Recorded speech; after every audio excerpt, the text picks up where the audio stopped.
transformasi, redesign bisnis Anda. Minggu keempat, minggu kelima, setelah Anda tahu arah, setelah Anda bisa mengkontrol, Anda harus mulai melihat model bisnis saya maunya seperti apa. Ya, lakukan penyesuaian model bisnis yang tepat untuk menuju masa depan. Lihat, 3 bagian penting di bisnis dari 3 ini, Bapak Ibu, teman-teman. Yang pertama adalah tentang value, yang pertama adalah tentang people, yang ketiga adalah tentang proses. Sistem values. Coach, sistem values itu seperti apa? Bagaimana orang di dalam bisnis Anda itu memiliki value yang sama? Itu perlu sistemnya. Ya, sehingga mereka bisa terframing untuk mereka nggak keluar dari value of company.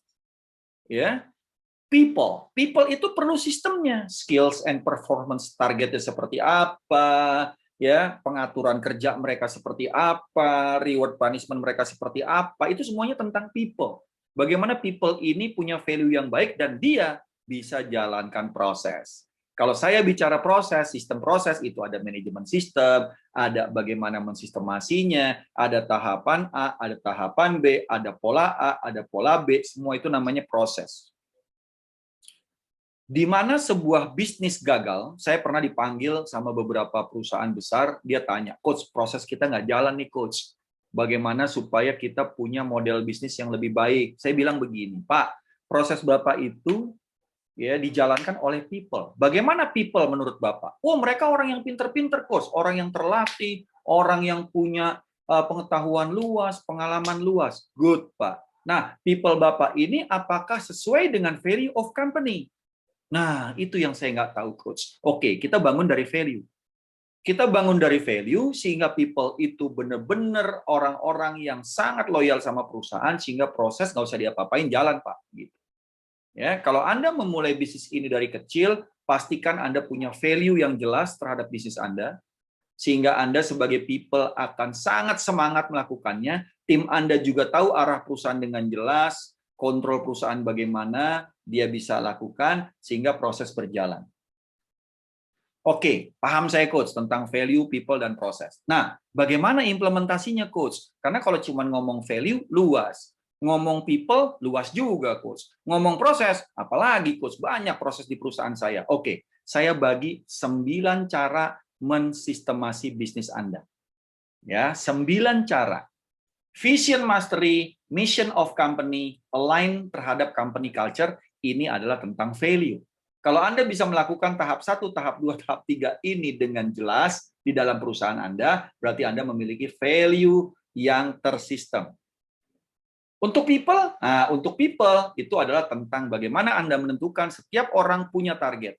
Setiap orang ada di struktur. Setiap orang jelas deskripsi kerjanya dan mereka punya indikator kinerja. Berarti people Anda benar-benar punya sistem. Terus yang nomor 8, nomor 9 ini adalah tentang proses.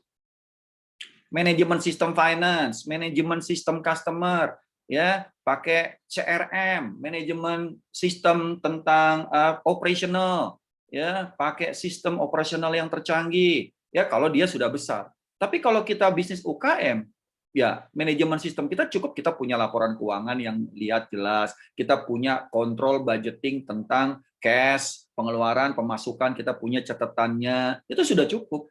Ya, kalau customer kita tahu berapa email yang kita kirim untuk dapetin prospek, berapa WA yang kita share, berapa sosial media yang kita update, itu manajemen sistem untuk mendapatkan customer. Kalau bisnis proses, bagaimana sistem kontrol dari pesanan sampai dia di packing dan dikirim secara online, itu jelas nggak prosesnya, jelas nggak tahapannya, itu manajemen sistem. Tapi kalau kita bicara how to systemize, itu ada di mana? Catatannya ada di mana? Visual board-nya dia lihat di mana? Alat lapornya, alat untuk lihat siapa yang pesan dan kirim kemana, itu ada di mana? Itu namanya how to systemize. Jadi 9 sistemasi bisnis ini perlu Anda lihat, tinggal Anda ikutin aja. Ya, ini masih berhubungan dengan bagaimana arah dan kontrol dan struktur, baru sistem yang keempat. Step to building the business. Nah, mulai dari mana? Mulailah dari control mastery. Ya, purpose, financial report, set management, performance. Kalau bisnis itu terkontrol, baru kita bisa tingkatkan namanya customer dan cash flow. Ini urusannya sales and marketing engine-nya sudah jalan. Yang ketiga, tahapannya apa? Konsistensi. Konsistensi itu apa? SOP udah ada, bisnis system bisa dibentuk, bisnis system bisa diduplikasi, sehingga kita punya tim. Makanya tahap keempat dalam bangun bisnis, cooperation of team building. Yang kelima, buat mereka kongruen, sehingga mereka align dan sinergi. Baru Anda bisa celebration, bisnis bisa diduplikasi. Ini tahapan step by step yang saya lakukan dalam mendampingi UKM, sehingga dia bisa go global. Dia tahap kontrolnya oke, dia punya customer bertambah, cash flow dia lebih baik, dia konsisten menjalankannya, sehingga dia punya cabang di beberapa tempat, sehingga dia bisa membuat line sinergi terhadap strategik, baru mereka bisa jual brandnya kepada siapapun. Ya, di-franchise-kan, dikirimkan kepada beberapa orang. Tapi tahapan ini harus dilalui. Jangan begitu sudah punya bisnis, langsung jual bisnisnya. Kita nggak ngerti sistem trainingnya, sistem pelatihannya, sistem kontrolnya. Ini yang berantakan, teman-teman. Nah, ini teman-teman pasti beberapa sudah lihat yang namanya bisnis model. Nanti kita akan bikin bisnis model, bagaimana customer segment, kita paham, bagaimana value proposition kita bangun, bagaimana membuat channel distribusi yang benar. Ya. Ini urutan cara nempel post-it-nya. Ya, customer relationship itu seperti apa, ya, membuat strategi besarnya, revenue stream, ya, key resource, sumber daya manusia, sumber daya alam, sumber daya bahan baku, ya, sumber daya permodalan bagaimana, ada key activity, key partner, siapa yang bisa menjadi partner kita, dan bagaimana struktur biaya. Nah, ini salah satu contoh, saya kasih contoh toko komputer. Nah, toko komputer itu dia punya segmen, ada corporate company, pelajar, mahasiswa, gamer, mass market. Ini targetnya dia. Ya, ini bicara big strategi. Pada saat kita bikin bisnis model, kita bicara target segmen kita siapa aja sih, customer segmen kita siapa aja sih gitu.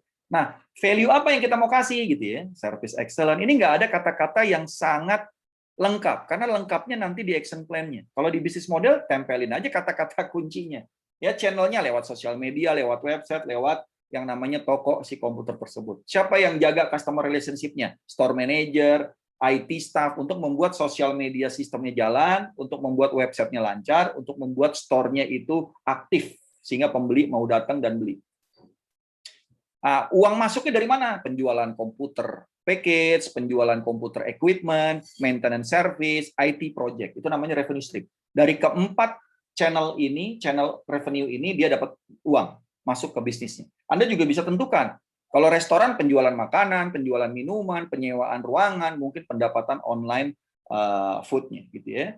Key resource, komputer supplier, human resource, teknologi support. Key activity, hardware and software setup, financing and purchasing, online marketing. Key partner siapa? IT consultant, komputer edukasi, teknologi prinsipal, kredit institusi. Ini yang akan membuat key activity bisa berjalan. Ya, cost structure-nya seperti apa? Ya, ini cost structure-nya. Sehingga cost structure-nya adalah membantu untuk teman-teman bisa mengerti biaya apa yang perlu diperhatikan. Ini juga nanti mempelajarinya pada saat sesi webinar, ini satu sesi sendiri untuk membuat bisnis model ini.